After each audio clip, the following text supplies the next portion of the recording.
नमस्कार दोस्तों, मैं राहुल आपका ब्रिक्स बाई ब्रिक्स चैनल पर स्वागत करता हूं। दोस्तों, आज हम लेके आए हैं आपके लिए गोदरेज साउथ स्टेट का प्रोजेक्ट। अभी जो आप वीडियो देख रहे हैं ये एक्चुअल टावर का एक्चुअल एंट्रेंस लॉबी है, जो कि बहुत ही लग्जूरियस है। और इस प्रोजेक्ट की सबसे मेन यूएसपी की बात करें तो इसका लोकेशन सबसे मेन यूएसपी है। ये प्रोजेक्ट लोकेटेड है साउथ दिल्ली में। इस प्रोजेक्ट के सराउंडिंग में आपको टॉप स्कूल्स मिल जाते हैं, हॉस्पिटल्स मिलते हैं एंड आपको मॉल्स मिल जाते हैं। इस प्रोजेक्ट से आपको दोस्तों काफ़ी अच्छा व्यू मिलता है।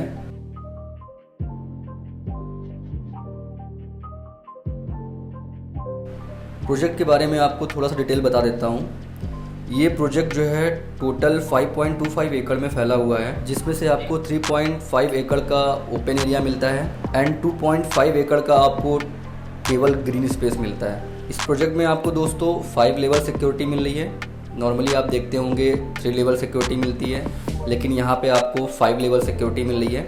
Fully my one construction project होगा ये। एंड ये सोसाइटी आपको फुल्ली प्योरीफाइड सोसाइटी मिलेगी।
है।